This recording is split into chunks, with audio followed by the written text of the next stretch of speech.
Welcome back to Relevant Radar TV, your home for everything on two wheels. And today, we're diving into something classic, something iconic but with a fresh, sporty twist. Say hello to the 2026 Honda Super Cub 160 HRC Red Color Edition. This isn't just another scooter with retro vibes. It's a tribute to Honda's racing heritage, packed into one of the world's most beloved motorcycles. If you've ever thought a commuter bike couldn't be stylish, fun, and performance-friendly, think again. Host, voiceover. The Honda Super Cub has long been the best-selling motorized vehicle in history, with over 100 million units sold worldwide. But in 2026, Honda decided to stir the pot a bit. They took this cultural icon and injected it with DNA from their racing division HRC, or Honda Racing Corporation. The result? A head-turning, modern, sportified Cub that keeps its soul but plays by new rules. Let's start with that Red Color Edition paintwork. This isn't just any red, it's Honda's signature HRC Crimson Red. The same shade you'll see screaming down MotoGP tracks. It's paired with a pearlescent gloss finish that gives the bike a deep,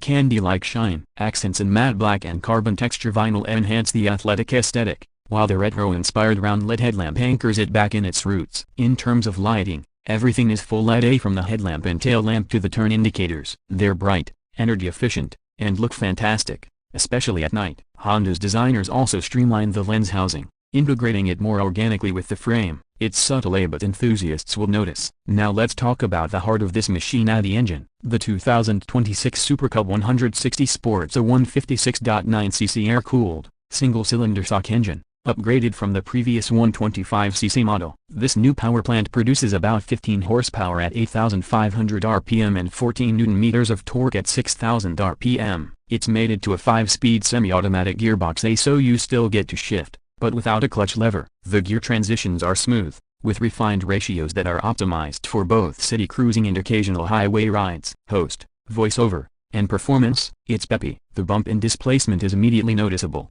especially when pulling away from stops or overtaking traffic. The new EQ mapping and fuel injection system allow for more precise throttle response, better fuel economy, and fewer emissions. Honda claims it delivers around 60 to 65 km per liter, depending on your riding style. That's a pretty sweet number for urban commuters. Let's take a look at practicality. Under the seat, there's a small storage compartment, not huge, but enough for essentials. A glove box near the left leg shield offers more convenience. And now, for the first time in the Super Cub, Honda has added a digital TFT LCD cluster. It shows your speed, RPMs, gear position, fuel economy, trip meter, and Bluetooth connectivity indicators. You can pair your phone via Honda's smart key system, which also includes keyless ignition and a theft deterrent immobilizer. Safety-wise, Honda didn't cut corners. The front wheel gets a 220mm disc brake with single-channel ABS, while the rear sticks with a 130mm drum. Not mind-blowing, but more than enough for a bike in this category. Telescopic front forks and twin rear shocks have been slightly retuned for better comfort and handling,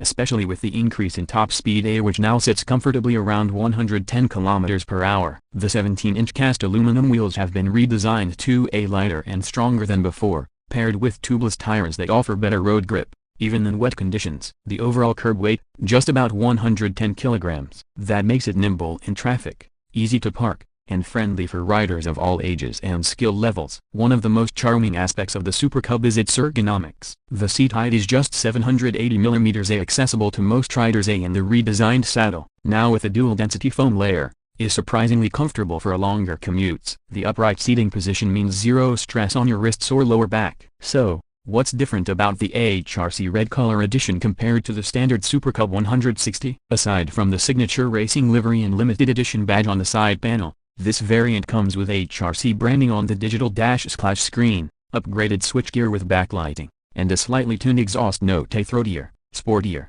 but not obnoxious. It's the little things that elevate the riding experience. Honda is clearly aiming at a wider audience with this edition, urban commuters who want something iconic, young professionals who love retro-modern fusion, and even collectors who understand the legacy of the Cub and the heritage of HRC. Now let's talk numbers. The 2026 Honda Super Cub 160 HRC Red Color Edition comes in at an estimated price of $3,899, or around a superscript 13.20 lakh in India if and when it launches there. It's positioned as a premium urban commuter, and while it's pricier than your average 110cc scooter, what you're paying for is style, engineering, history, and exclusivity.